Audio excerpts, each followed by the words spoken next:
and Brother David Gaines, who is at Alameda Science Technology Institute in the 12th grade. Come on up and represent your organization. Truvine, let's give them a warm Truvine welcome.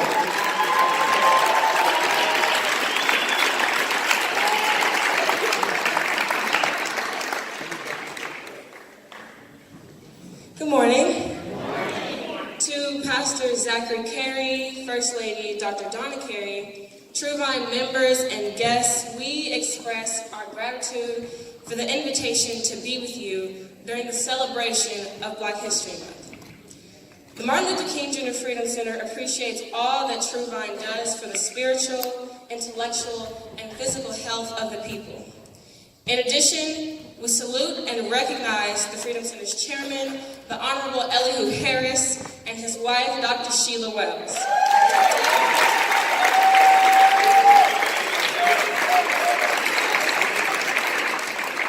Black History Month came into when Dr. Carter Woodson and other Black activists and professors formed the Association for the Study of Negro Life and History. In 1926, they organized the predecessor of Black History Month, the Revolutionary Negro History Week. Since then, the week has become a month and has evolved into a series of thousands of events in more than half a dozen nations. Of course, Dr. Woodson and his colleagues launched their work in order to force public schools to incorporate Black history into their curricula on an ongoing basis. They intend for us to make sure that Black history is continuous. It's a continuous study and recognize the African American history and make sure that it's firmly incorporated throughout all public schools and universities in the nation. Today, let us work to make this moment a viral spark that ignites octane energy among all who think. We are faced by challenges and enemies from within. One basic lesson from the history of the lives of African Americans is to resist and revolt against white supremacy and oppression. Fighting for justice has always required courage and sacrifice. We must be determined to unify. We must be determined to organize, to work with those we might not be used to working with. We honor all who stand up, speak up, and work hard to push forward in spite of difficulties and obstacles. Now is the time to play our revolutionary role in history. To paraphrase Dr. Woodson, the purpose of Black History Month is not to pass around information, but to inspire and organize for action. Thank you.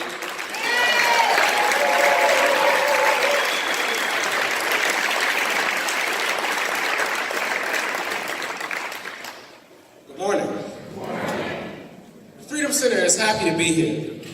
We have a team here composed of staff and students, headed up by our director, Dr. Roy Wilson. Give him a hand.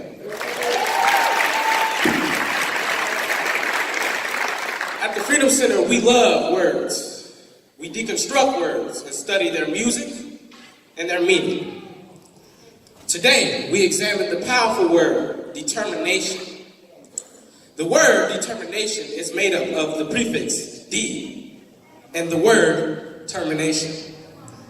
The prefix D means to take away from or remove.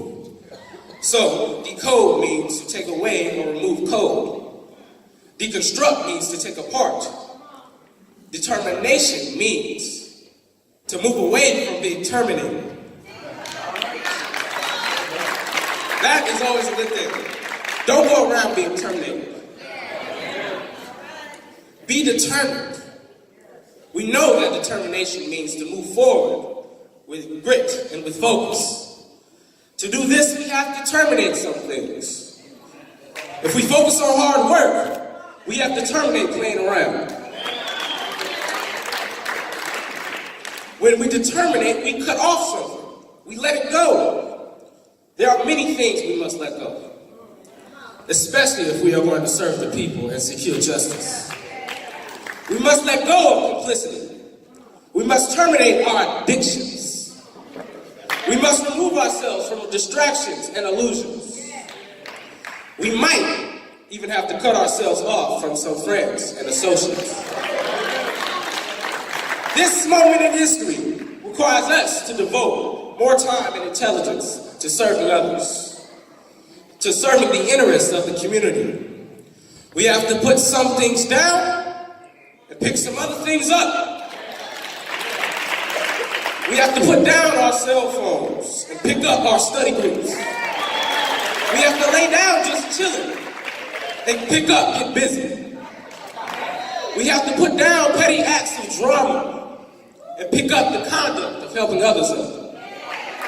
We have to put down death-causing food and pick up healthy eating and exercise. We must terminate excuses for not being politically involved and pick up civic engagement and voting.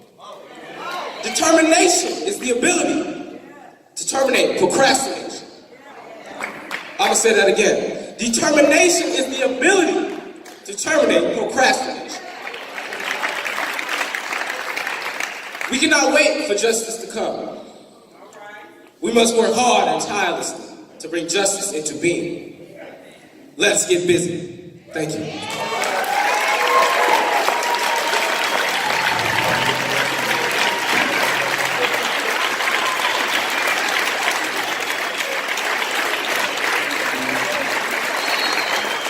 Come on, Tremont, show us some more love. MLK Junior Freedom Center.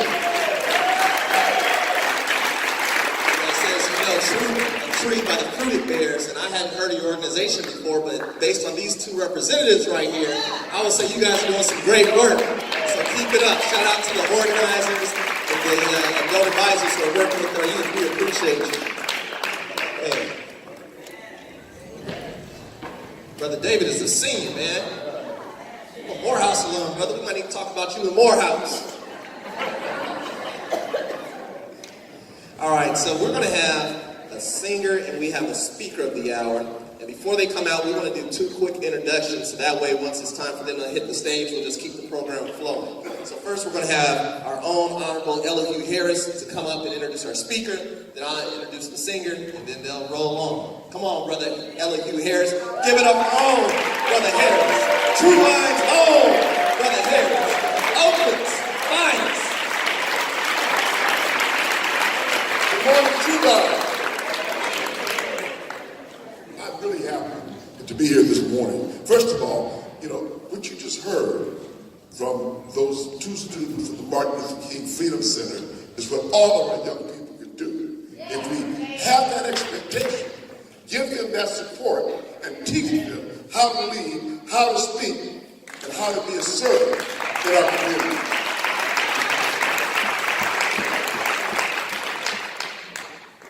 I want to tell you briefly, the Martin Luther King Freedom Center started out of some seniors in East Oakland who used to have an annual march, a Martin Luther King march out of East Oakland when I was the mayor of Oakland. And Barbara Lee was the assemblywoman. We asked Dr. Roy Wilson and Dr. Karen Bolton of the Institute for Community Leadership in the state of Washington, where they have an incredible program, to come to Oakland and to give us that kind of structure and that kind of a program. For the last 25 years, the Freedom Center has been working in the schools of Oakland and Richmond and Berkeley and Alameda, all around the East Bay, with young people. And what you really ought to know about these young people is when other kids are out of school, they're in the Martin Luther King Freedom School. When there's breaks, they're working. They go over 700, all the way from Washington State, all the way down to Bakersfield, knocking on doors, educating voters, talking about participation, and letting them know that there was an alternative to Donald Trump. That's what they do, because they believe in the future, but more importantly, they are the future. We ought to get more young people that educated and that involved. Oh, by the way, the other thing that the Martin Luther King Freedom Center does is sponsors the Barbara Lee and Elihu Harris lecture series. And on March 10th, we're going to have Professor Anita Hill at the Marriott Hotel. So it's free. So I don't want to hit you. I didn't have no money. It's Saturday. I had to go to work. No excuses. And then we're going to have in April, Reverend James Barber from Maryland. If you haven't heard of him, I'm going to remind him. It's a great speaker. And we'll have him at Allen Temple in April. So there's two instances where Black history lives. You don't have to look back, you can look forward. Today I have a wonderful opportunity and a real honor and privilege to introduce one of the most outstanding Black men in America, and he lives right here in Oakland. This young man I've known since I was a teenager, and he has always been a role model for me. He's not much older than I am, but he has always been somebody who's led the way. When I first met him, he was a probation officer for Alameda County. But he came out here from Arkansas, and he didn't come from a major city in Arkansas. He came from the backwoods of Arkansas. And he'll tell you a little bit about his background. He went to a 2-room school where half the kids were in, I guess, the first to the 4th grade, Robert, or 5th grade. And the others were to the 8th grade. Because they didn't have a high school in the town he grew up in. And it took real determination and focus to be able to go even to high school. And he had to move into the city from where he lived in order to get a high school education. But he left high school, not to drop out, but to move to Oakland, where his sister lived, where he became an outstanding student. And like many of us, started out going to Merritt College, and then to San Francisco State University. And he graduated from San Francisco State, and like I said, became a probation officer. But that wasn't enough, because Robert came with ambition and drive. The son of a minister, so he grew up in the church, so he's very familiar and comfortable being in the church. But he didn't tell you that before he became a lawyer, he picked cotton. For 3 cents a pound, he makes a lot more than that an hour now. But Robert came, went to San Francisco State, and became a probation officer, one of the first Black probation officers in Alameda County. But he knew that he could do more, he could serve more, he could achieve more. And he went to law school at the University of California at Bolt Hall. In fact, he and I started law school the same year. After graduating from law school, he took on a job at a major corporation. And I don't know if we're going to talk about it today, but part of his career experience, overcoming the discrimination or racism of working in corporate America, is in and of itself an incredible story. Because you don't have a whole lot of friends inside a white corporation. You don't have a whole lot of people who want to mentor you inside a predominantly white corporation. What you have is a whole lot of people who want to destroy you, keep you down, keep you from achieving anything inside a white corporation. Now, we are all partially guilty for the mistreatment that Robert got in the hands of the corporation, because we're all customers of that corporation, Pacific Gas and Electric. Talk about heat and cold. Talk about gas and electricity. If you ain't got PG&E, you freezing. But Robert rose to become one of the first vice presidents of PG&E.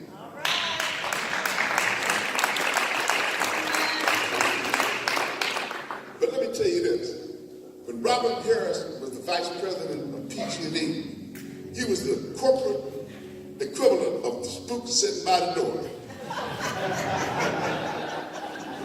Because Robert, all the time he was being paid by the white corporation, was working and serving in the Black community. Robert Harris has been noted as one of the among the 100 most influential blacks in America. Because Robert has been president of 3 national organizations. Robert Harris has never stopped giving back. Robert Harris has never forgotten where he came from. He's never forgotten his obligation to serve. And to this day, Robert Harris continues, though he doesn't have to lead and to serve. He's been awarded the Spingarn Medal by the NAACP for his legal service. Robert Harrison practiced before the U.S. Supreme Court and won his case before the U.S. Supreme Court. He is an outstanding lawyer, he is an outstanding leader, and a few minutes from now, you're going to hear from these outstanding individuals, black and white, in America. Now, Robert Harris. Thank you. The Honorable Ella Hugh Harris.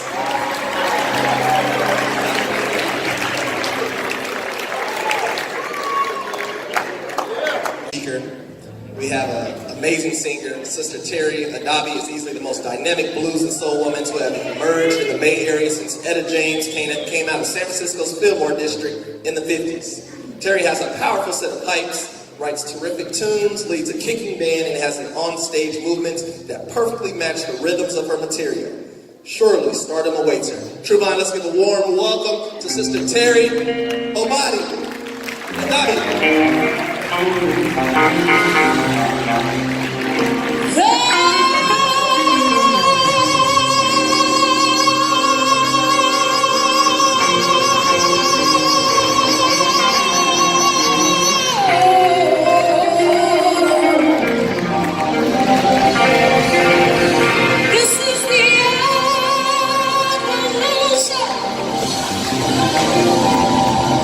This is the evolution.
You know, I've always been an Afrocentric sister.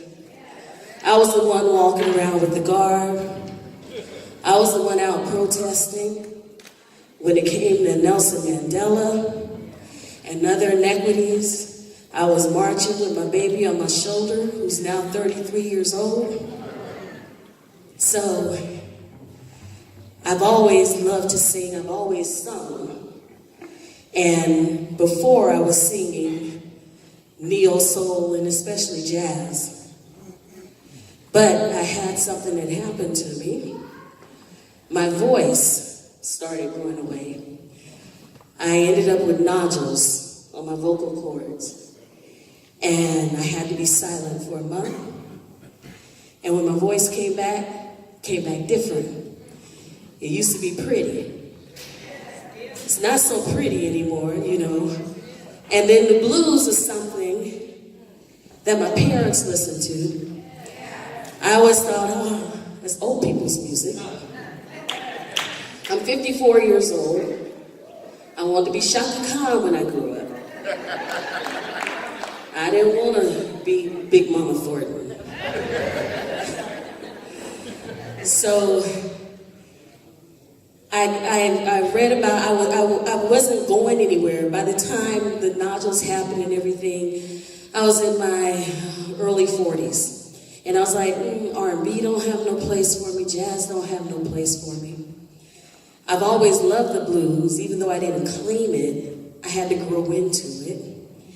And I saw a competition that was in Memphis, Tennessee.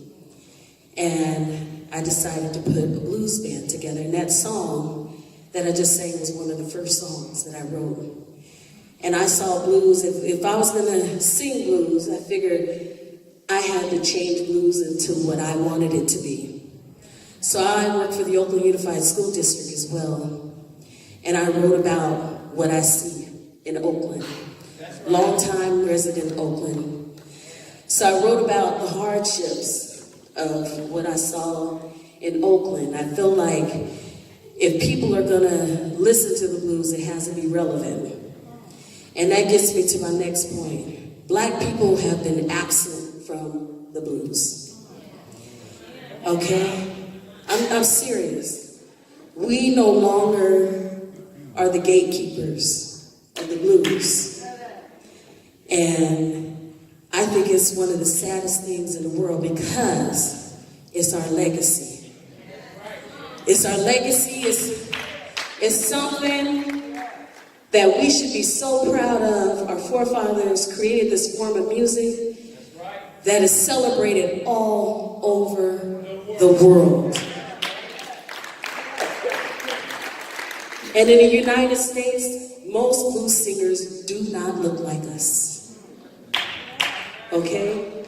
I'm not saying, look, if I were white, purple, orange, whatever, the blues is so good, I wanted to. So I ain't fault nobody for doing it. It's our fault for not keeping it and claiming it. Okay? So I'm going to encourage all of you guys to jump on board the blues wagon. Okay? Because blues artists need your support. Okay? And so that's my little, that's my Afrocentric side to the blues. Okay? So it brings me to another song that I wrote. I was reading about gentrification. You guys know about gentrification, right? I work for the Oakland School District, like I said. I see a lot of kids who are living with their aunties or family friends, sleeping on couches, not getting, good rest because their parents had to move to Fairfield or Antioch and stuff like that. And, of course, you live on the streets. You see the tents. But at the time, what was going on, I read an article on Facebook, and they were saying that there was a church in West Oakland, and the new residents were calling the police on the church. They were calling the police on the church. The church had been there since the 60s. For 60 plus years. And new residents were calling the police on the church. And I, at the time, was recording my CD, and I thought it was complete.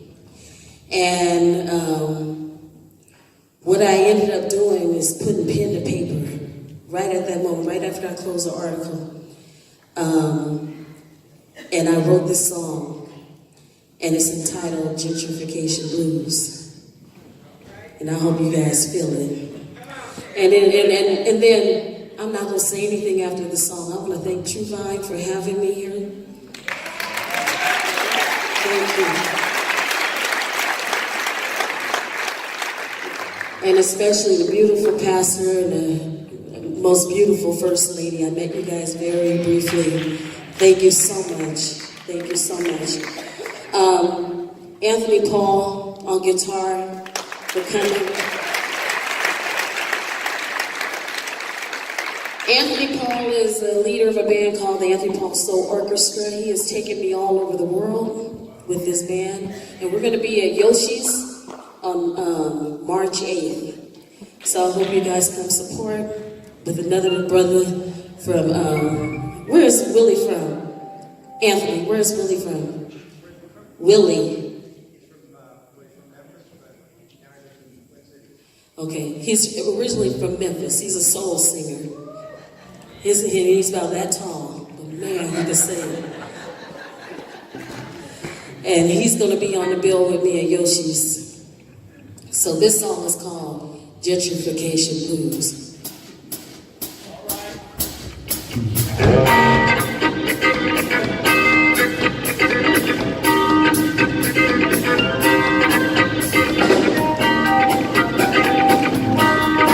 I forgot my tambourine.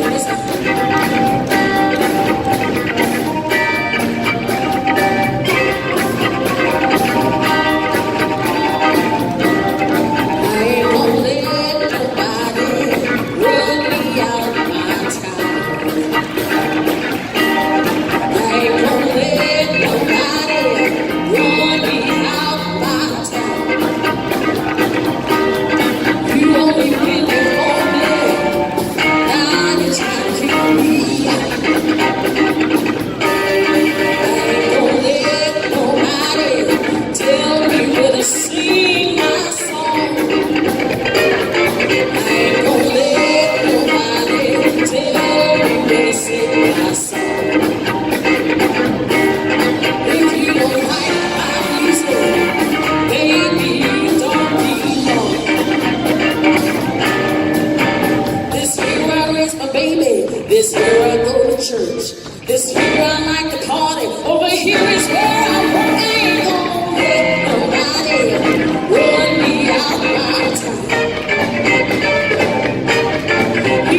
it's getting better. I want to thank my longtime friend, Elihu Harris, whom I have known for, 50 years or more. And I can tell you, he is a great friend and really is a person that has been undervalued by Oakland. When he was mayor of Oakland, he had a slogan: clean streets. We mean clean streets. Oakland was clean. When he left Oakland, it had one of the lowest homicide rates years. Nobody want to talk about that, Mayor Harris. We owe a debt of gratitude to you for what you have done for this city.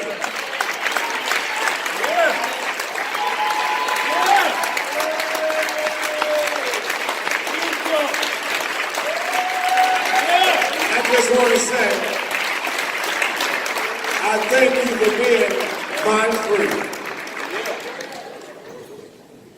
I am deeply honored that Truvine would invite me to speak on this occasion concerning Black history. Pastor Carey, thank you for letting me come in to your church.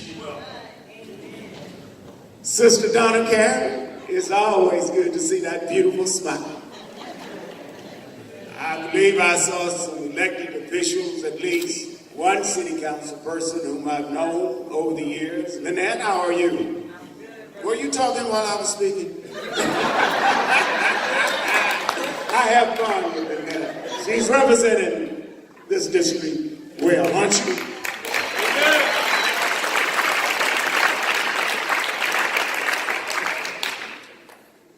To my wife who accompanied me, Glenda, thank you.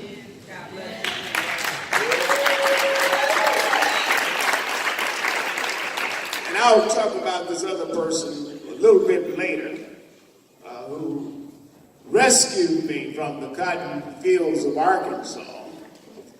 I won't talk about her at this moment, but were it not for her, I would not have come to California. The Martin Luther King Jr. said, Dr. Wilson, you're doing a great job. And actually, when I found out that I would have to speak after those students, I was a little afraid because I know that they can speak and they do a great job, and we ought to hear it for our students. Martin Luther King. They illustrate what we're talking about today. And Sheila, thank you for sending me the materials in terms of what the topic was, self-determination. There is nothing greater than self-determination. We have heard the history of Black History Week that involved to Black History Month. Carter G. Woodson, in his book, The Miseducation of the Negro, and he is quoted in the program there, and I encourage you to read that. Carter G. Woodson was the second Black person to get a PhD from Harvard University. Carter G. Woodson spent his life talking about history and the importance of history for our people.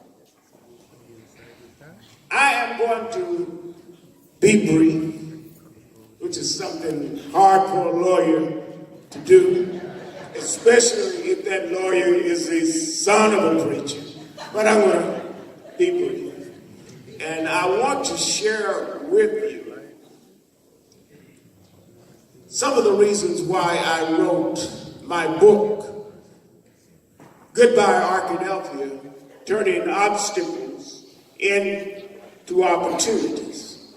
And I think you will see that it coincides with the theme self-determination, especially as it relates to our young people. Or it was Marcus Garvey who said, if you have no confidence in self, you are twice defeated in the race of life. With confidence, you have won even before you have started. That is the essence of what we must teach our young people. Self-confidence. I will use as a backdrop for my brief comments my book, Goodbye Arkadelphia, Turning Obstacles into Opportunities. As you read that book, you will see that Elihu was correct. I was born in rural Arkansas, not in the city of Arkadelphia, but out in the rural part. Matter of fact, we lived so far back in the country they had to pump air into us. But it was there at Williams Elementary School, and you see a photo of that school, 2-room shack, where I learned self-confidence. I learned the importance of believing in self because those 2 black teachers never ever suggested to us that we could not learn and compete. So when I got the call from my sister, Jean, I now have revealed her name, Jean Blackshear, who is here, in 1960 to leave the cotton fields of rural Arkadelphia, Arkansas, and allow me to come out here to Oakland, California, 1064 53rd Street, to live with her and her new husband, Artis.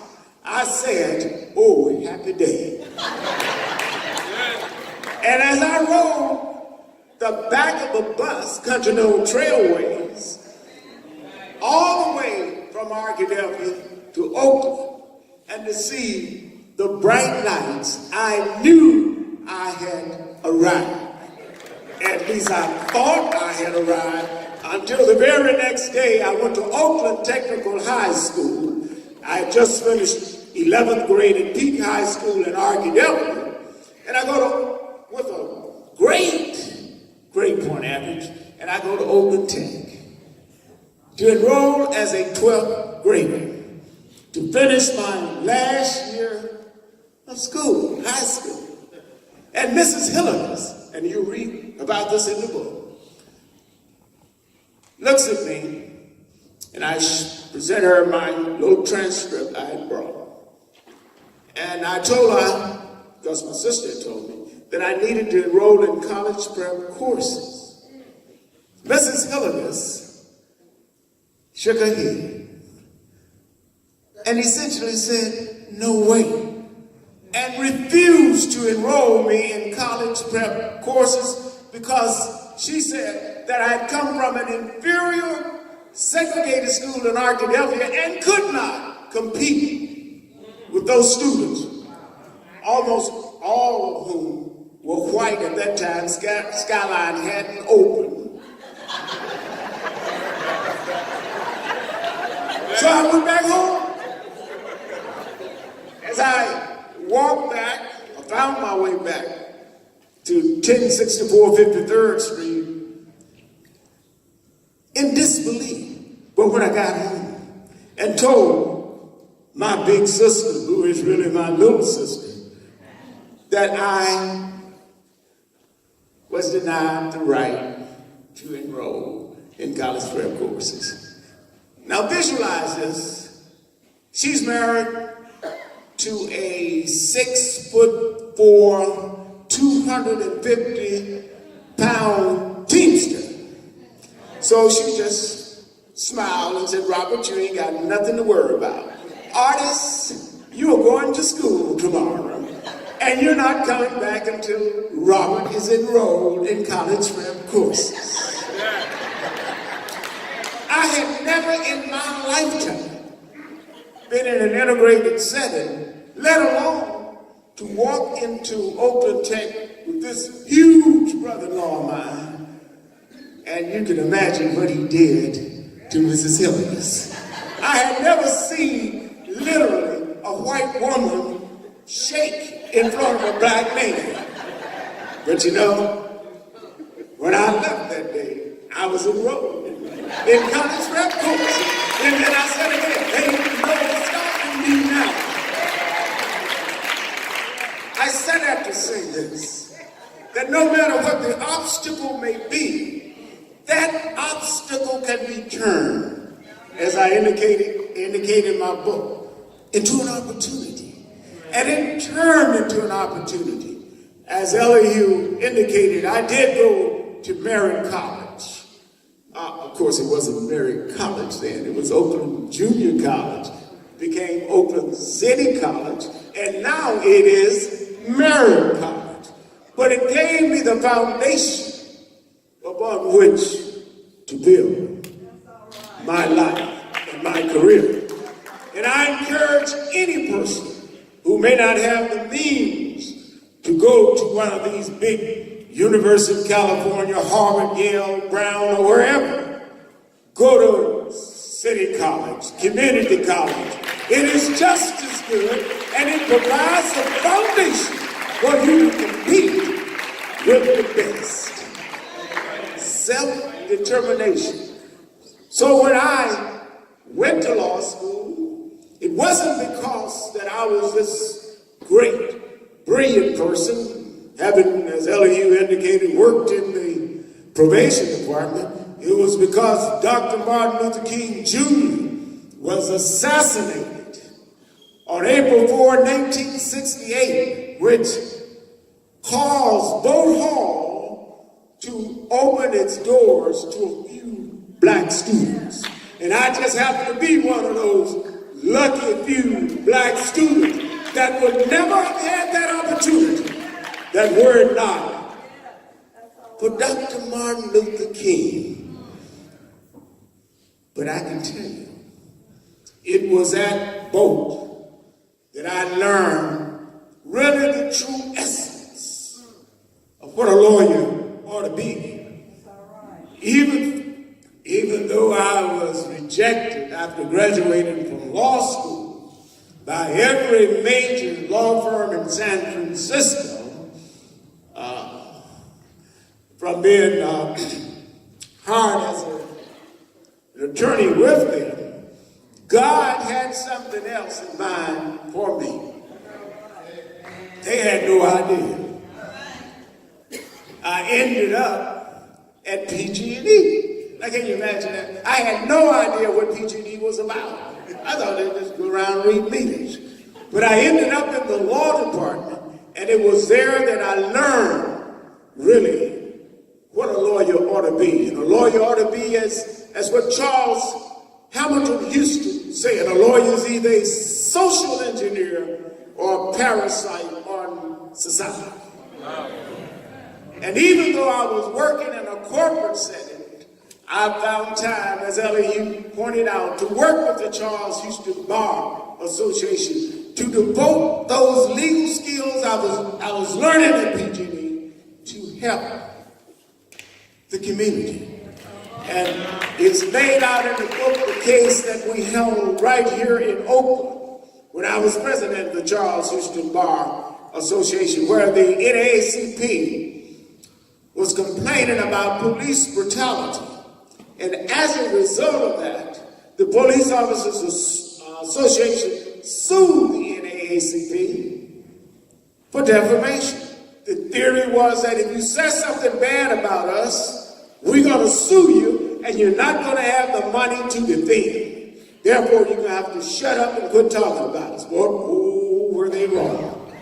A cadre of lawyers from the Charles Houston Bar Association defended that particular case, and I had the honor of leading them in that defense. And we won. And it was a landmark case because they've been doing this across the nation. And I was pleased, although I probably didn't deserve it, when the National Association for the Advancement of Colored People awarded me in 1986 its highest legal honor, the William Robert Meade Award. It really wasn't for me, it was for that cadre of lawyers who had the courage to do that. I know that when we think of Black history and our young people, that we have to have the courage to allow them to develop their minds. We have to support them in what they do. And in my book, Goodbye Arkadelphia, I lay out some of the many obstacles that I personally encountered as I moved through the corporate world.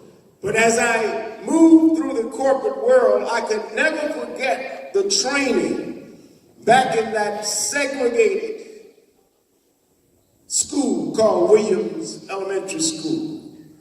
I could never forget the fact that at 6 years old, my mother and my father had me in the church, standing up, quoting the 66 books of the Bible. Can you believe that? You know why? They had convinced me that I could do it. Here, my little boy standing up there, starting from beginning to end. And that's what we have to do with our young people. Convince them that they can do it. And if they believe they can do it, then they can do it.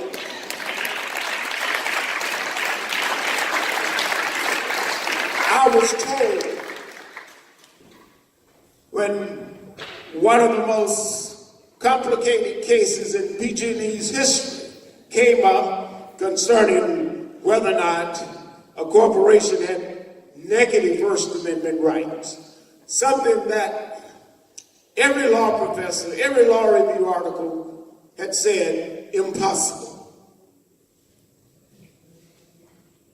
I decided it was not impossible. Nobody at PG&E believed me, so they told me, okay, if you want to work on this foolish idea, we will allow you to do it. You know, okay, that's good. Because of the confidence, and I want you to read that part of the book, since I can't tell it all to you, that I had, and the fundamental belief that I had, that I could convince the United States Supreme Court to take the case. And guess what? They took the case.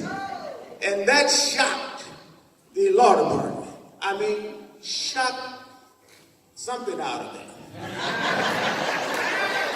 And then the first thing that they did, you won't believe this, of course I don't blame them, I probably would have done it too.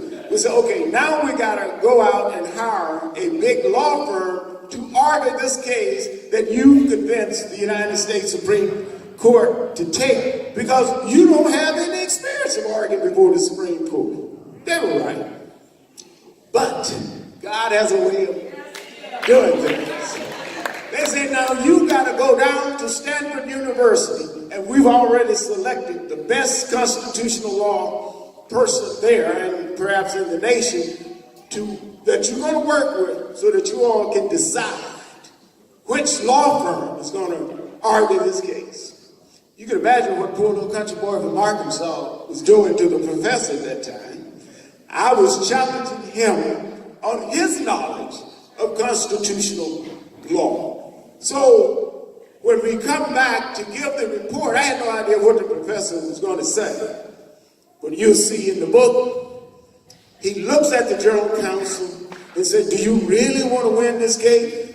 The general counsel in PG looked at him like he's crazy. Of course we do. And Professor Coyne, Stanford law professor, stood for a moment, almost like forever, and then turned and looked at me. if you want to win that case, this is the young man that's going to have to argue for you. And I said, oh, happy day. So sometimes you have to know when to fight and when not to fight.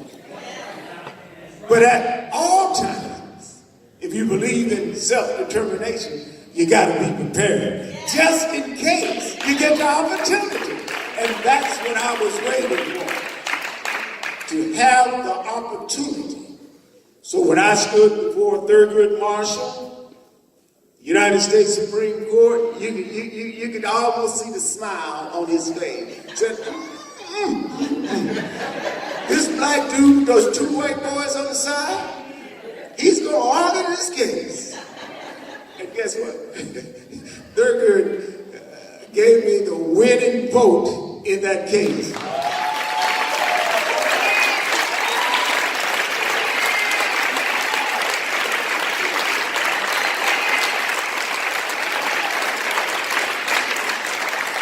So as I come to a close, it's more than just promoting a book, Goodbye Arkadelphia. It's really not about that. It's about a story of what it means to believe that you can do something. It's a story about never ever giving up, no matter what may be thrown at you. You don't quit. It's the old saying, if you're going to get knocked out, then you will in life. Just make certain that you fall on your back, because if you look up, you can get up. And that is the message that we have to give our young students, for them to understand what it means to get an education.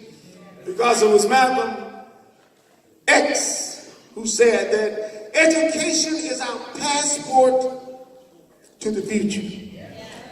Now listen to this. Tomorrow belongs, according to man, to those who prepare for it today. So if you are not prepared, you're not going to be a part of tomorrow. You will have no passport. And if you ain't going nowhere. As you know, if you believe that you can go somewhere without a passport out of this country, go to the airport. See if they let you on the plane. They ain't gonna let you on. They're gonna say you ain't got no passport. So those who do not believe in education have to understand that without it, there is no passport. But with it, you can go anywhere you want to go. But knowledge is power.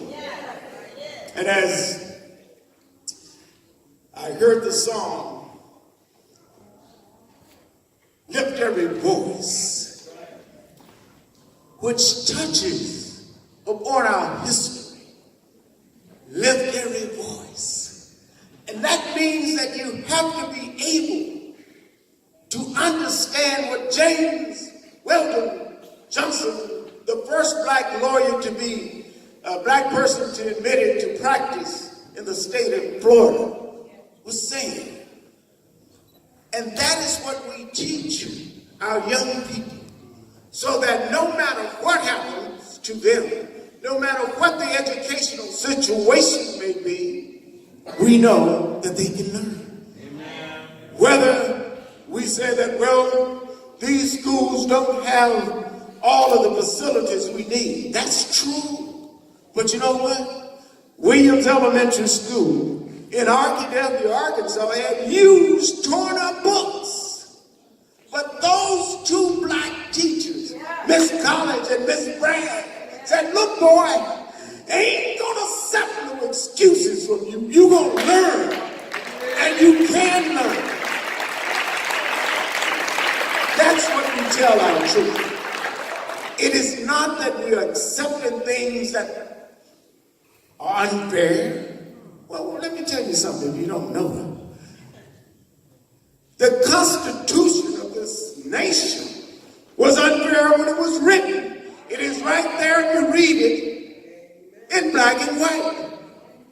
We were counted as 3/5 of a person. that cannot turn us around. We can't stop us. We keep on pushing. So let me conclude by quoting my favorite philosopher in his book, The Philosophy and Opinions of Marcus Garvey. And probably you figured it out by now because I talk about it in philosophy. But Marcus laid it out so clearly to us as a people. And if you had followed him during the early 1900s, you would understand that his works through the Universal Negro Improvement Association were so vital to the for igniting blacks and laying the foundation for civil rights. But Marcus said it correctly, and I paraphrase him.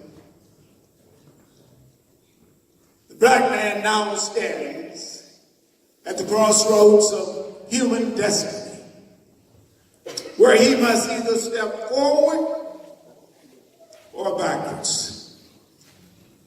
If he steps backwards, he dies. But if he steps forward, it must be with the hopes for a greater tomorrow. For it is the duty of those of us who have developed our minds to step out among the millions of unthinking masses and tell them of the seriousness of the times in which we live. Thank you very much, and never lose self-confidence. Thank you very much.